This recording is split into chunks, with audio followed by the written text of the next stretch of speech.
Hello, this is Patricia, welcoming you to the 2145th edition of the Enfield Talking newspaper. Dateline, 4th of June 2018. The readers this week are Patricia, Ali, Katherin and Peter, with Dem on the controls. The editor was Phillip, and the production and distribution team are Ali and Anon. The items that we'll be reading come from our local newspaper, the Enfield Independent, and also local internet sources, and are their copyright.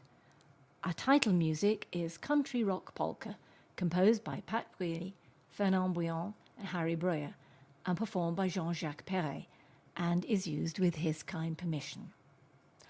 Our headline story is Slowing the River's Flow to Stop Flood Risk.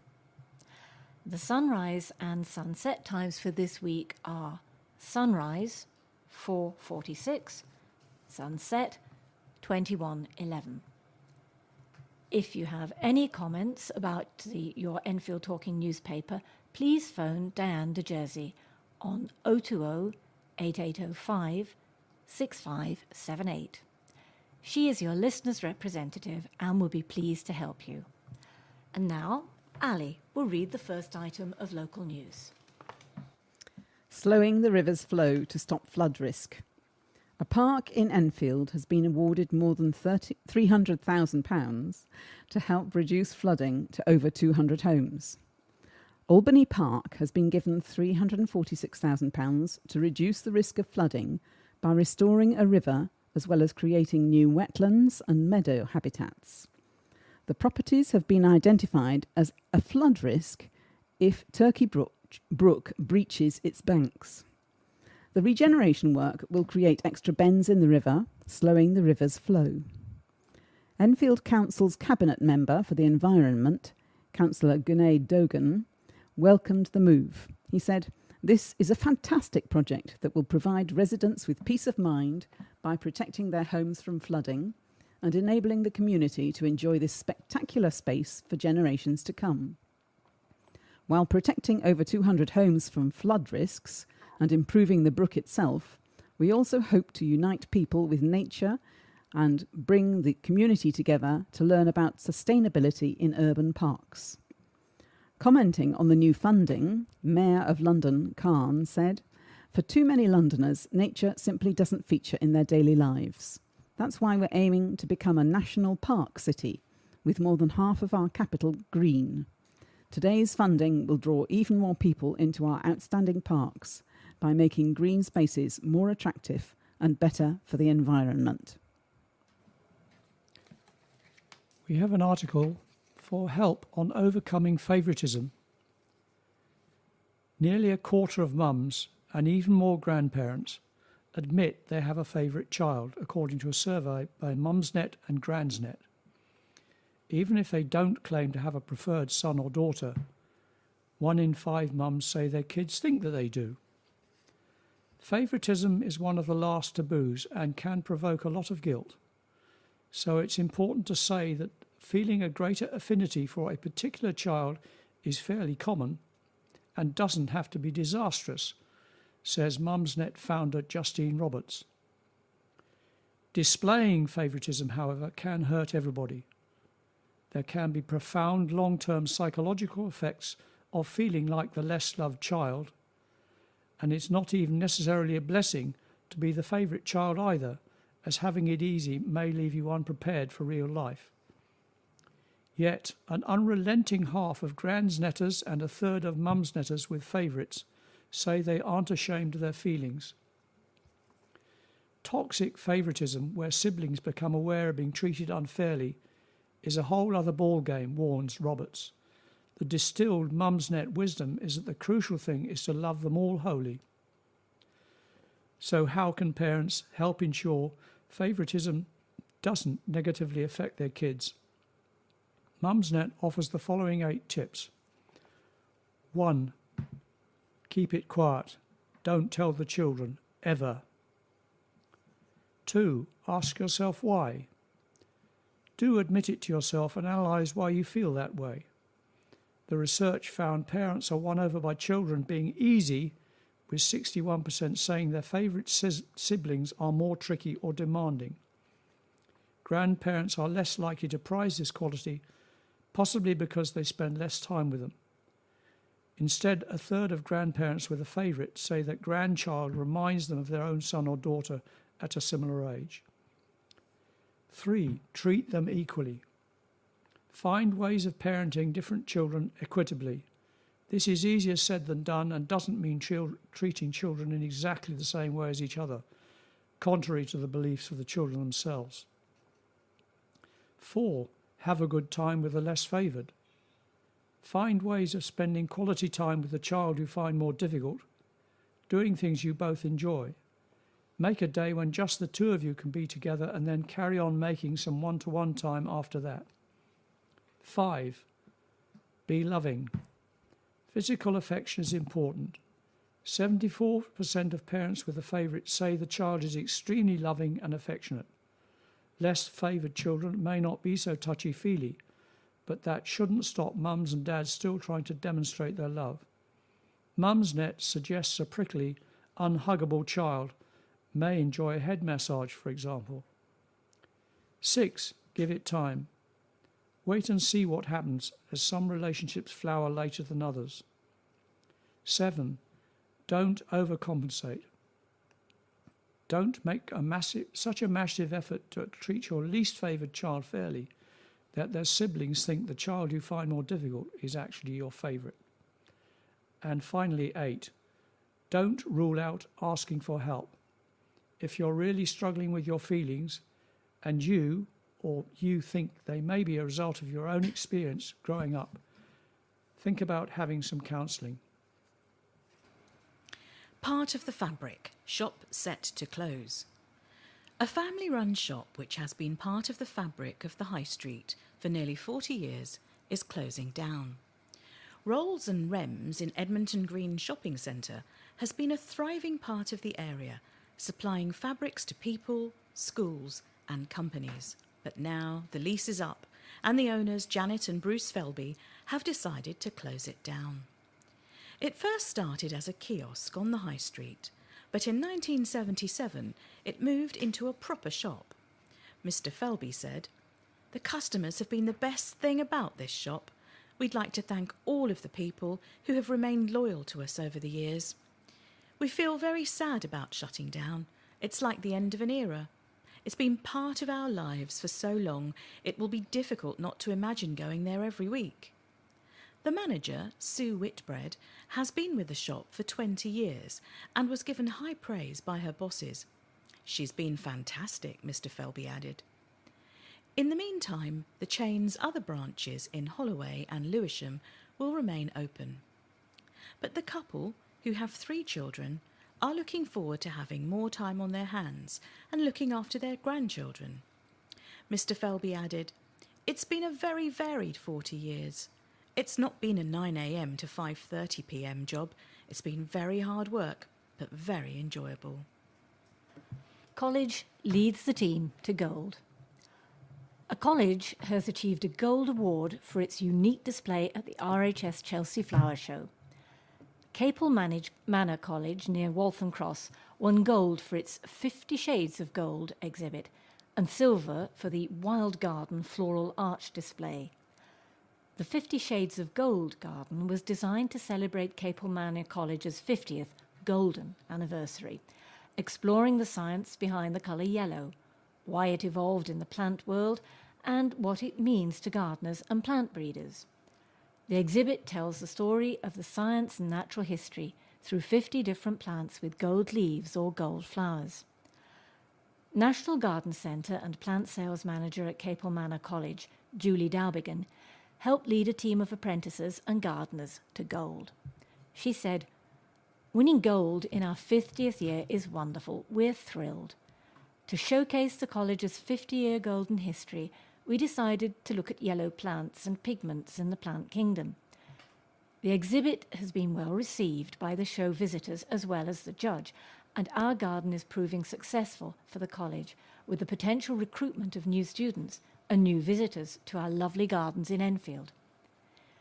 In addition, Capel's Level 4 Higher Diploma Floristry students received silver in the RHS Chelsea Future Florist competition for their Wild Garden floral arch display. It's the first ever time the students had competed, and they were asked to submit design ideas for this year's show as part of an internal college competition. The arch was inspired by nature, using a woodland theme with blue, lilac, purple and white flowers and foliage. Principal at Capel Manor College, Malcolm Goodwin, added, "This success is a credit to the whole college." Fashion blogger shares tips for saving money. Meet Holly from blog scottstyling.co.uk. Women in the UK spent on average £150 a month on clothes shopping according to recent research. Fashion blogger Holly Barry from Chorley Wood of scottstyling.co.uk is here to help with tips and advice on how to cut back on spending. eBay stores. It is estimated that 25 million people use eBay to sell, and 81% of the items listed are new. So eBay is a great way to make a clothes purchase without feeling unnecessary guilt. However, exploring the eBay stores is another story, with the likes of Very, Debenhams, Office, Laura Ashley and Bowden using eBay to sell their end-of-line stock. You can bank on the fact your purchase will be genuine and authentic, as it is sent straight from the retailer, and you can save up to 80% off the original retail price. Charity shops. Online charity shops are as cheap as visiting the store, but they are nowhere near as popular as online chains. They offer brands such as Michael Kors, Ralph Lauren, Reese and Whistles. I would say Oxfam is definitely one of the best charity shops to visit. Their online offering is the biggest in the UK, stocking 130,000 unique items from vintage to designer. Others sell their clothes via eBay stores, which also feature high-end brands such as Cancer Research UK shop, Trinity Hospice Charity Shop, St Gemma's Hospice Shop, PDSA Charity Shop, and All Aboard. Sample sales. It depends how big your pockets are, but most of us wouldn't just walk into Burberry and pick up one of their signature coats and a scarf. Instead, buying designer needs to be carefully planned. Think sample sales. With up to 80% off, sample sales are worth the visit. Start with just joining the mailing list. Subscribe. Make sure to sign up to your favourite store's newsletters and subscriptions so that you can be the first to hear when they start their sale. On this occasion, we'll be abstaining. Some comments on the recent appointment of Enfield's mayor. Enfield Conservative Group refused to back a newly elected councillor as she was sworn in as the new mayor of Enfield. Councillor Saray Karakus, who was elected for the first time on May the 3rd, was appointed to the ceremonial position, normally bestowed on experienced councillors, at Enfield Council's annual meeting on May the 23rd. Her deputy, Upper Edmonton councillor Kate Anolu, was first elected as a councillor in 2002 and was mayor in 2012 to 2013. The mayor chairs the full council meeting and acts as an ambassador for the borough, as well as performing a range of civic and ceremonial duties. Speaking before the vote, Conservative leader Councillor Joanne Laban told the meeting, "We wish the new mayor well, but we simply do not know her. On this occasion, we will be abstaining." Councillor Karakus, who was born in Turkey, moved to London as a child and attended Lee Valley High School and Enfield College. She ran a health and beauty clinic in the borough and later became involved in community theatre as an actor and scriptwriter. Her husband Ismet and her daughter Destiny will be her consorts. Speaking at the meeting, Councillor Karakus, who represents the Hazelbury ward, extended her sincere appreciation to councillors for putting your trust in me. She added, "I take this very seriously and I'm committed to serving the people of the borough of Enfield to the best of my ability." During the same meeting, Councillor Nezil Kaliskan, a councillor with just 3 years' experience, was confirmed as council leader. I enjoyed the problem solving. Children from primary schools across the borough have come together to build domes in an engineering feat. Pupils from Capel Manor Primary School were joined by 10 other Enfield schools to build 2 geodesic domes. Taking place on Tuesday the 22nd of May, the construction involved Year 5 children constructing the domes. Pupils came forward to share their experiences of the day. Amelia from Highfield Primary School said, "We had a great day in the sunshine and enjoyed making new friends from different schools."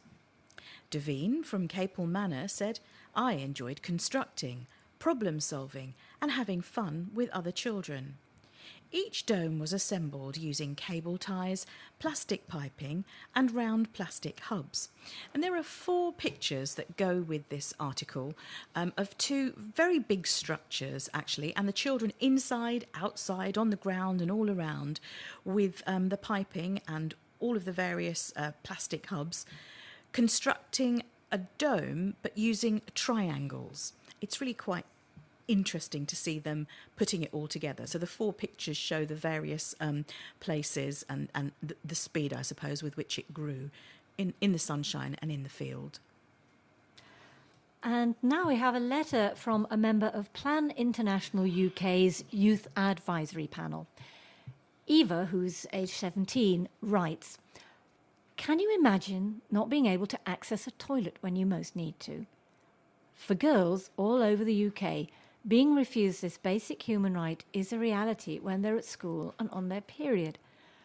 A recent survey by Plan International UK found that 68% of girls aged 14 to 21 had a rule that they couldn't go to the toilet in lesson time at school. This rule exists in my school, with some teachers letting girls go and some refusing. Not only does this have hygiene and safety risks, but it can make the situation for students very awkward and causes huge anxiety.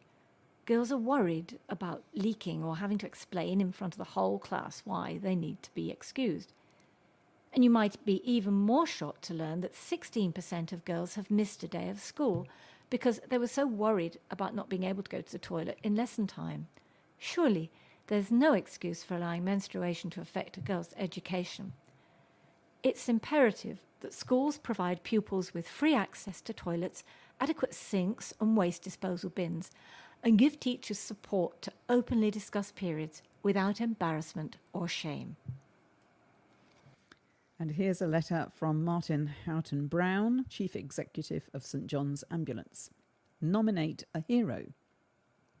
St John Ambulance is urging people who have saved someone's life using first aid to come forward with their story for the charity's prestigious Everyday Heroes Awards. The nation's leading first aid charity is to host the 7th annual celebrations to highlight the impact of giving, teaching and championing first aid in communities. Last year's winners included a 14-year-old who gave his dad vital CPR after finding him unconscious when he got home from school, a mum who resuscitated her baby after watching a St John Ambulance advice video, and a woman who saved a stranger in cardiac arrest just hours after learning first aid. The awards will recognise the brave actions of people in 3 key categories: young lifesavers, workplace heroes, and community first aiders. There will also be several awards to recognise the achievements of St John Ambulance volunteers. 500,000 people learn first aid through St John Ambulance each year, and we want to recognise the courage of those who put what they learned into practice. We'll also be thanking our incredible volunteers who provide vital first aid cover at thousands of events nationwide and work tirelessly within their communities to teach and champion first aid. Lifesavers rarely seek credit for themselves, so if you know of an unsung hero who has made that difference, please nominate them now. For more awards details, visit www.sja.org.uk/everydayheroes. The closing date for nominations is 10th of June. over 100 hours of volunteering. A tribute from Chicken Shed to their volunteer help. Micro Volunteering Day. Every year, Chicken Shed volunteers generously give thousands of hours to support the work of Chicken Shed in many different roles, projects and activities. This amazing collective effort gives Chicken Shed an invaluable, precious resource it could not otherwise afford. Individually, each year, over 40 Chicken Shed volunteers are nominated to receive a recognition award from Enfield Council for giving over 100 hours of volunteering. On Monday, 26th of March, 24 Chicken Shed volunteers were able to attend the 100 hours volunteering award ceremonies and were presented with certificates by the Mayor and Deputy Mayor of Enfield and other senior members of the Council. As well as the gift of their time, each individual volunteer brings their unique personality, particular skills, talents and experience to Chicken Shed. Our volunteers are generous and inspiring people whose passion and enthusiasm for Chicken Shed is contagious. In working together for the good of the company, every single one of our volunteers epitomizes the vision of a society that enables everyone to flourish, truly changing lives. Whether it be 1 hour or 100 hours, all of our volunteers make an incredible and significant contribution to the lives of others, and we are so proud to celebrate them. Driving people away. This is a letter from Carol Tibbles, and it arrived by email. I spotted a notice of a public consultation event in the Independent 2 weeks ago. I read in disbelief that a local company, Metaswitch, were planning to build new office headquarters on Genotin Road car park. How many people know this, I wonder? I went along to the event to voice my protest. I was told that Enfield Council say that this car park is hardly used and they want people to use the multi-storey instead. What rubbish! Genotin Road car park is one of the most important car parks in Enfield. It's always full. It's the go-to car park, the most popular and most used. I was told that Metaswitch would allow parking outside of business hours and weekends. That's very good of them. What about the rest of the time when the majority do their shopping? Many people do not want to use the multi-storey car park, especially older people who may be nervous about driving up the ramps, the safety aspect, and the fear of isolation. There are plenty of other sites for this development. Why is the council selling this site? The town is already on its knees with empty shops galore, many of which have been affected by the business rates. And this measure will drive even more people away if they can't park. There is an article in this week's Independent, May the 23rd, about new headquarters of Metaswitch being built on a 1-acre site in Genotin Road. It glaringly fails to mention the fact that the said site is the existing car park. Is this yet another grand scheme by Enfield Council, following on from the cycle lanes? And now the cricket news. Third straight Hassan century helps Enfield to emphatic win. Enfield continued their fine start to the Middlesex Cricket League Division 2 season, thrashing local rivals Winchmore Hill by 9 wickets at the Paulin Ground on Saturday. After opting to bat first, Hill were reduced to 16 for 3 as Faisal Mir, 3 for 25, made early inroads. However, Hill recovered thanks, firstly to their Australian overseas player Mitchell Todd, 67, and after Todd was dismissed, captain de la Rey Terblanche anchored the innings before striking some lusty blows in the closing overs. Terblanche finished on 96 not out as Hill compiled a respectable 245 for 5 from their 45 overs.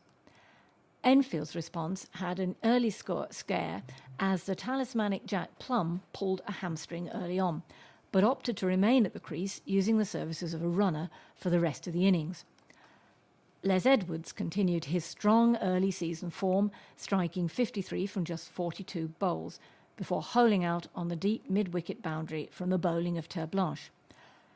This brought the in-form Rehan Hassan to the crease, fresh from scoring consecutive centuries the previous weekend.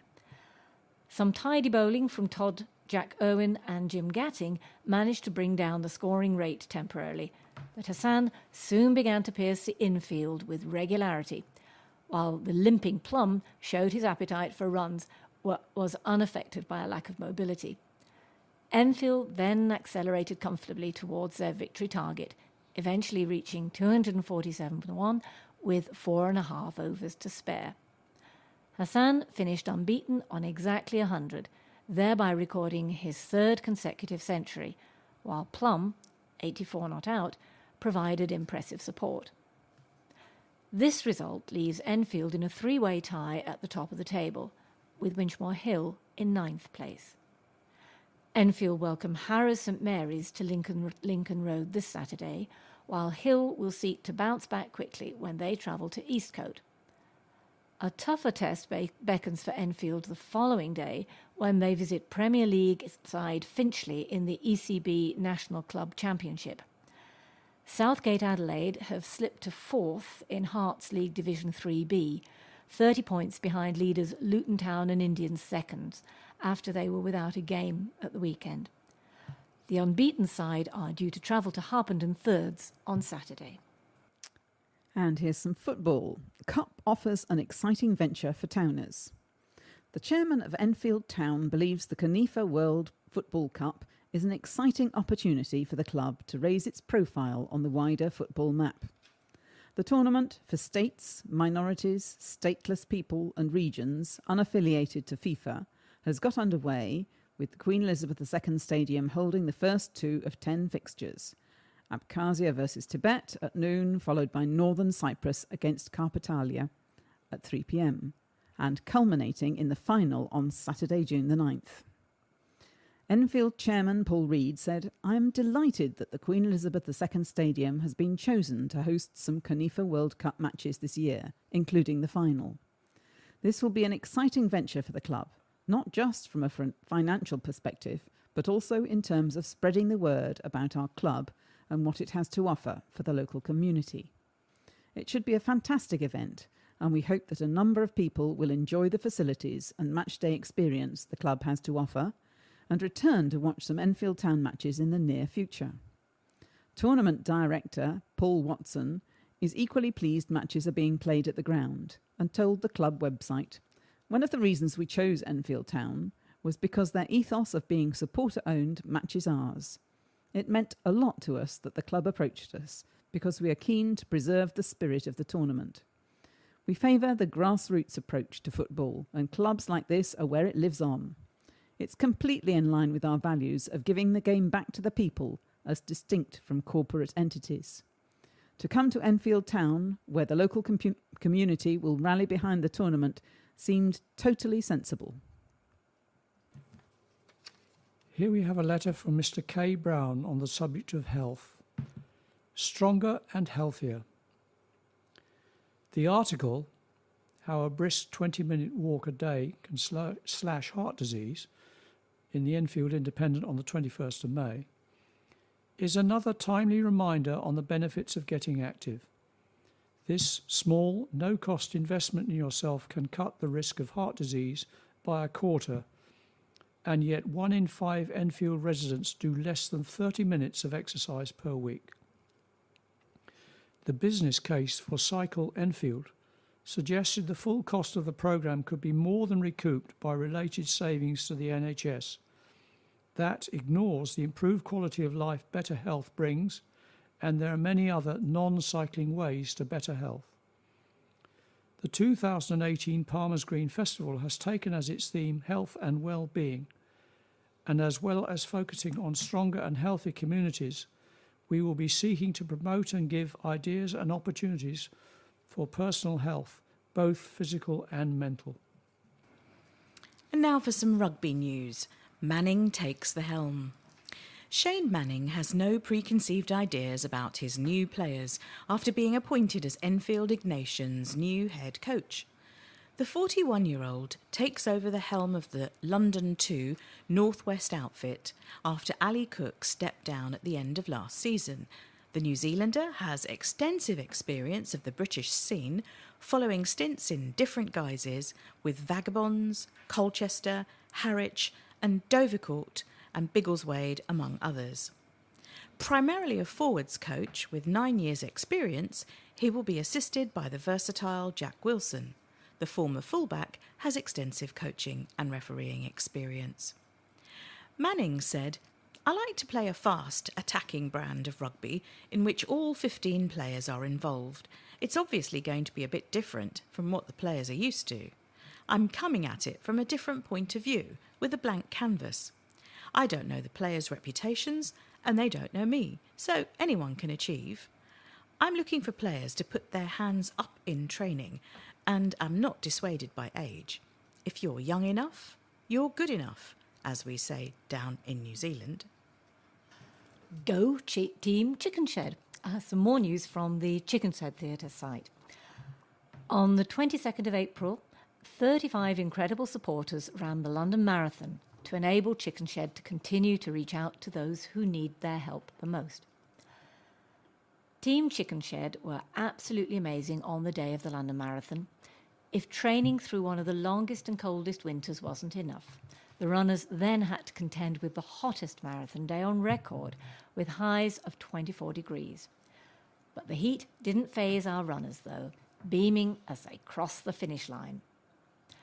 And they have a picture of one of their beaming winners who looks pretty cool and ready to run another few miles. They say it was an incredibly inspiring day, with thousands of people running for so many different charities. We even witnessed a marriage proposal. There isn't a picture of that, unfortunately. We are so proud of our London Marathon runners who have dedicated months of their time and energy to allow us to continue to reach out to more young people and to champion our inclusive ethos. And here are a couple of book reviews of new books that are about to be published in June. Social Creature by Tara Isabella Burton. Louise is struggling to survive in New York. Juggling a series of poorly paid jobs, she dreams of being a writer. And then one day she meets Lavinia. Lavinia invites Louise into her charmed circle, takes her to the opera, shares her clothes, her drugs, her Uber account. Louise knows this can't last forever, but how far is she prepared to go to have this life?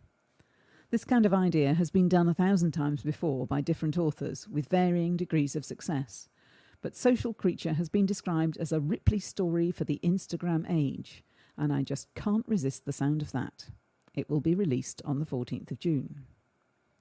And another one, The Death of Mrs. Westaway by Ruth Ware. When Harriet Westaway receives a letter telling her she's inherited a substantial bequest from her grandmother, it seems like the answer to her prayers. There's just one problem. Her real grandparents died more than 20 years ago. But she knows that cold reading techniques she's honed as a seaside fortune teller could help her con her way to getting the money.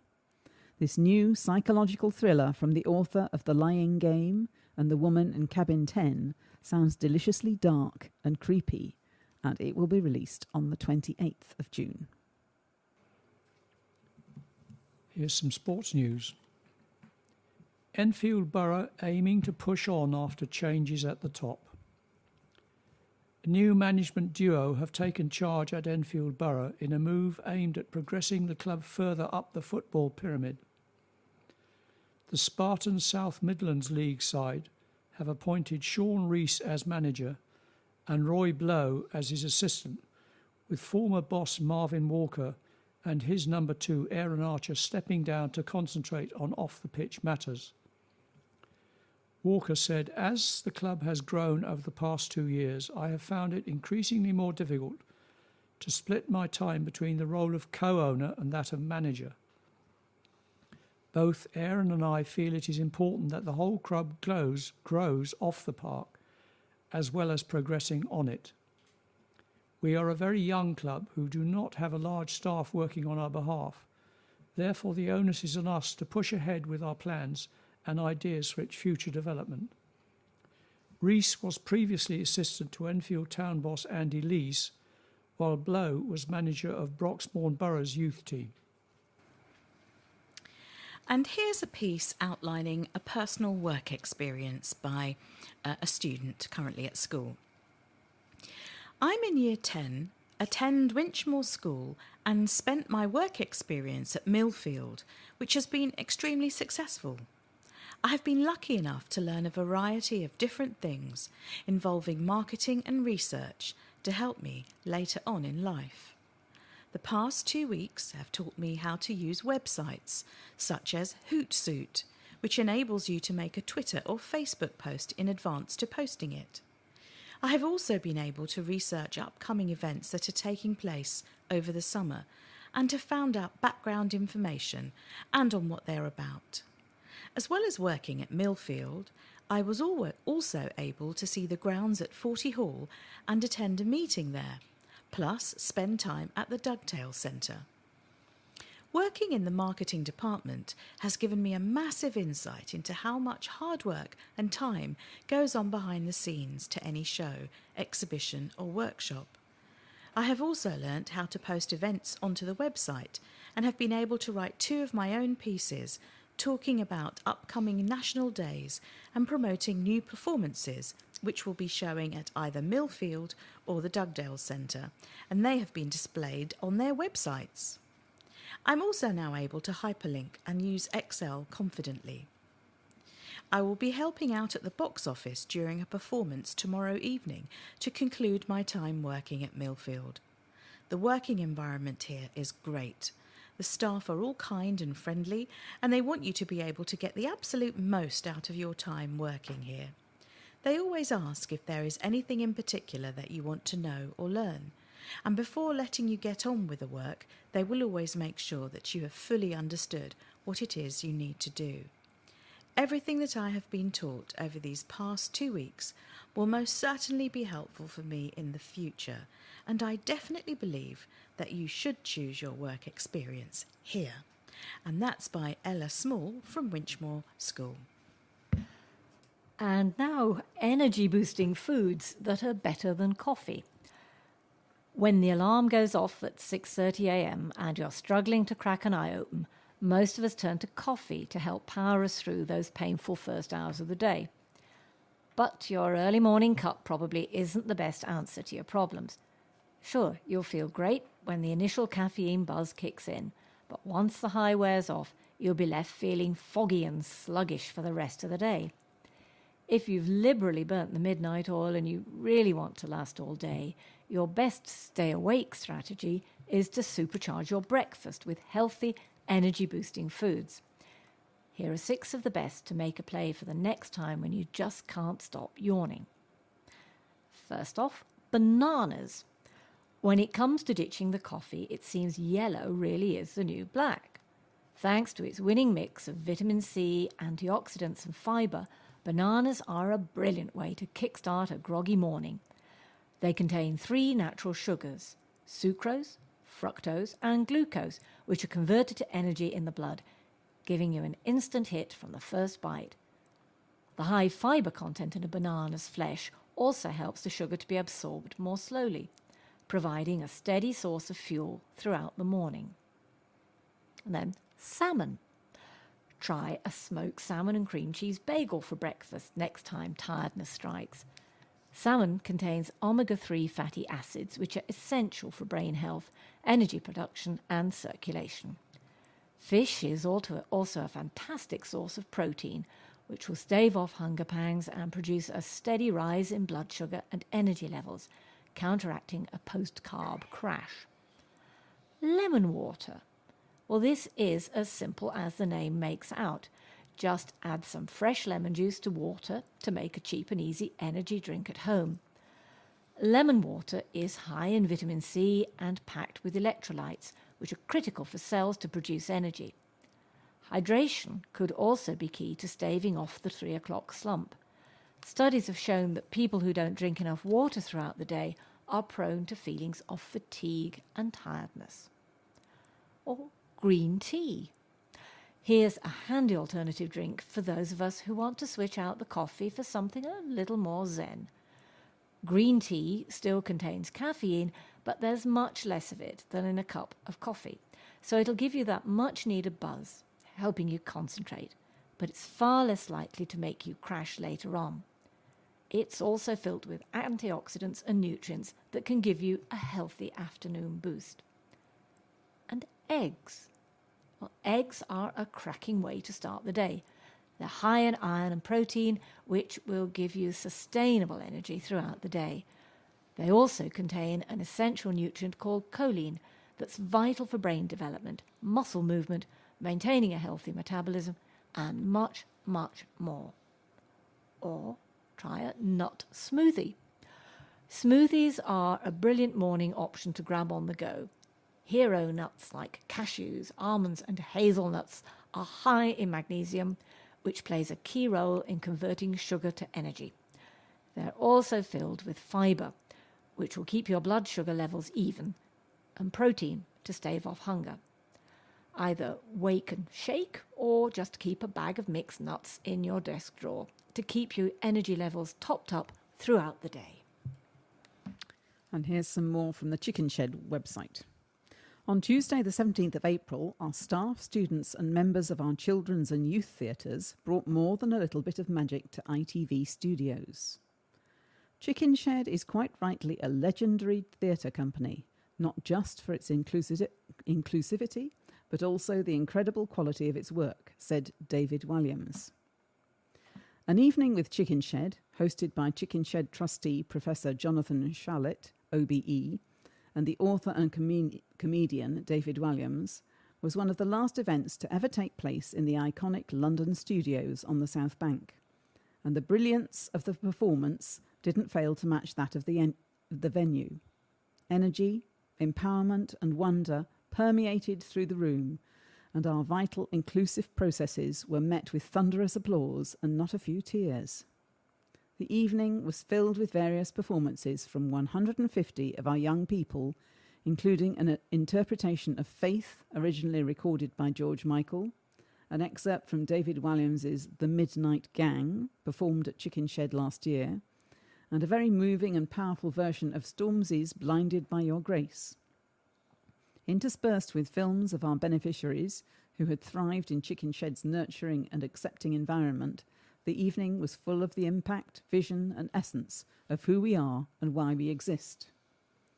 Our audience, including Sarah, Duchess of York, Lorraine Kelly, Montana Brown, Michelle Collins, Lindsay Coulson, Lizzie Cundy, Kelly Hoppen, MBE, Annika Rice, Kat Simmons, Jeremy Vine, Wayne Sleep and many others were absolutely fantastic, with many of them speaking of how stimulated and moved they were by our performers and methodology.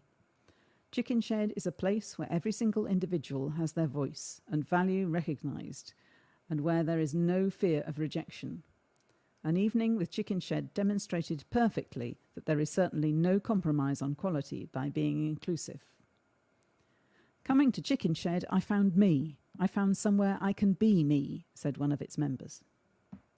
Huge thanks go to ITV chairman Sir Peter Bazalgette, who very kindly donated the beautiful Studio One to Chicken Shed, which enabled us to showcase our work and raise vitally needed funds for the theatre, as well as to Julian Bellamy at ITV Studios for championing Chicken Shed, to Kathy Schultz, Susie Greenwood, Judy Griffiths, Errol Osman, and the phenomenal London Studios team who have shown such passion for our work.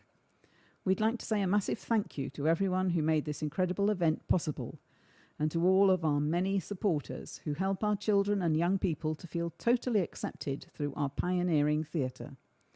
With your support and love, we are able to secure opportunities for the next generation of young people to discover their inherent value and potential, whoever they are and whatever their story.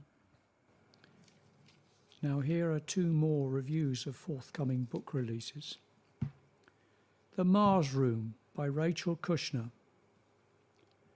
Romy Hall is at the start of 2 consecutive life sentences at Stanville Women's Correctional Facility. Romy sees the future stretching out ahead of her in a long, unwavering line until news from outside brings a ferocious urgency to her existence, challenging her to escape her own destiny. This portrait of life inside a woman's prison sounds both fascinating and funny, and is sure to appeal to fans of Orange is the New Black. The release date for the Mars Room is the 7th of June. The Book of M by Peng Shepherd. 2 years after people's shadows start disappearing, and with them their memories, Ori and his wife Max have escaped by hiding deep in the woods. They've settled into their new reality until Max loses her shadow. Knowing the more she forgets, the more dangerous she will become, Max runs away, but Ori refuses to give up. This science fiction book from debut author Peng Shepherd has been called exciting, imaginative, unique and beautiful by best-selling author Darren Strauss. Release date for the Book of M is the 28th of June. And carrying on with June book releases and getting you ready for the summer holidays and your pile, here's two more.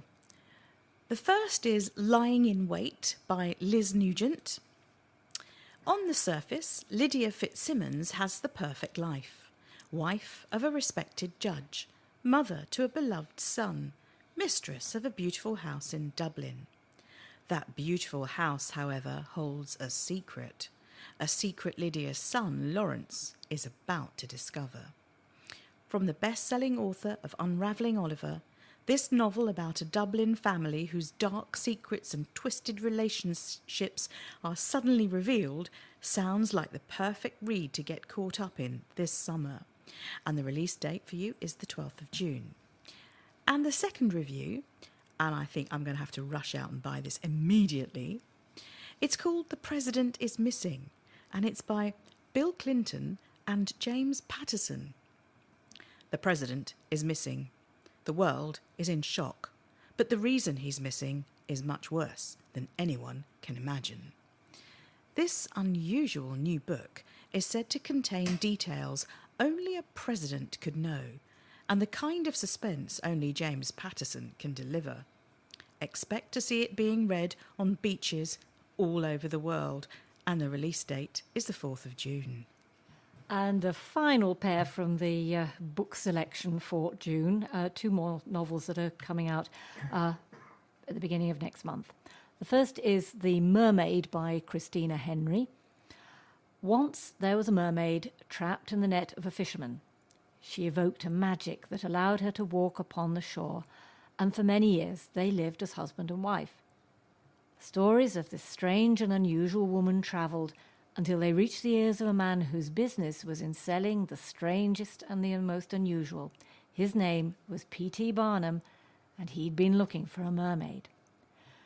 From the author of Lost Boy, Christine Henry's latest release is a historical fairy tale based on the real, so-called, Fiji mermaid of Barnum's American Museum, and it comes out on the 19th of June. And finally, The Poisoned Bed by E.C. Fremantle.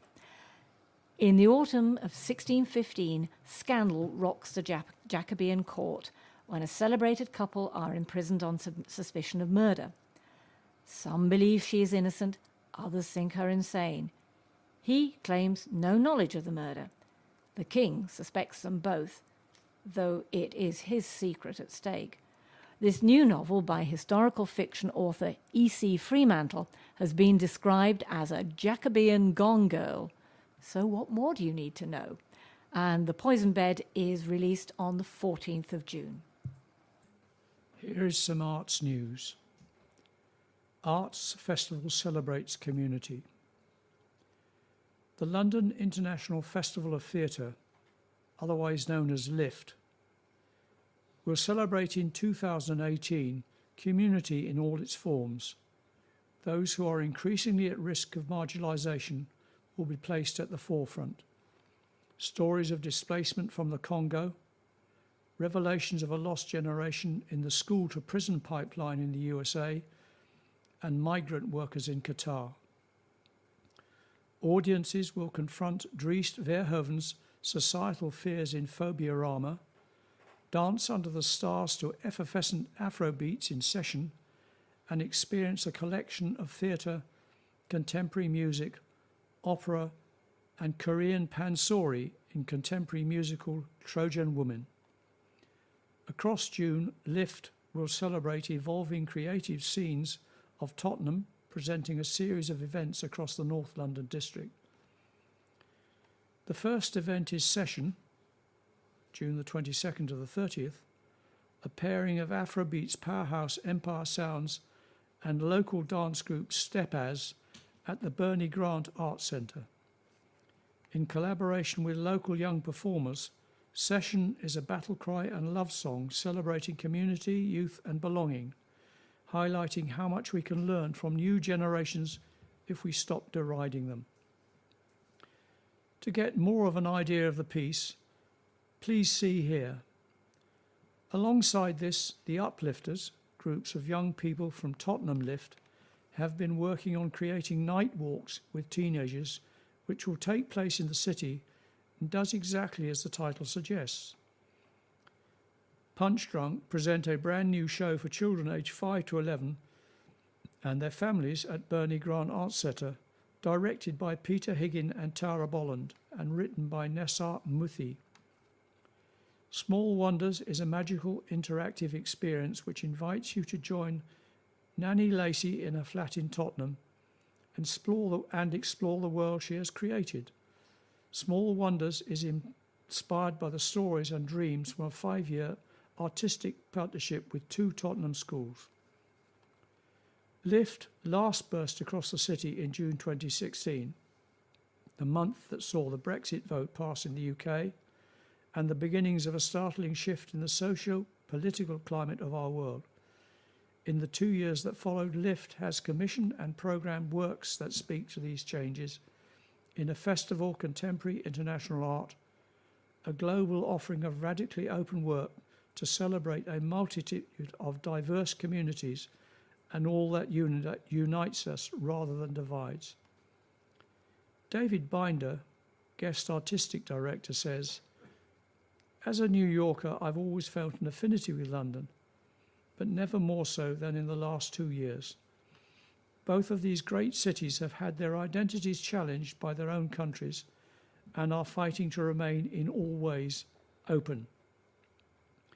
It seemed irrefutable that Lift 2018 would be more urgent and necessary than ever before in its 37-year history. We want to offer an antidote to the recent times, giving chance to celebrate our diverse communities, dispel seeded fears and confront preconceptions. From the iconic buildings, renowned stages and usual hidden spaces in which our festival takes place, we welcome global citizens to create work as a signifier to everyone, whether you were born here, have made it your home, or are just passing through, you belong here." Well, and on that note, we've reached the end of our programme for this week. Thank you for listening. And so, from the team of Patricia, Ali, Katherin, Peter and Den on the controls, it's goodbye. Please remember to turn over the address label in your postal packet, put the memory stick into the packet in the closed position and return it to us as soon as possible in readiness for the next edition. And don't forget, you can call Diane de Jersey regarding any help you may require in connection with the Enfield Talking newspaper. And the Enfield Talking newspaper will be back with you again in 1 week's time. And now, the latest information from Soundcloud.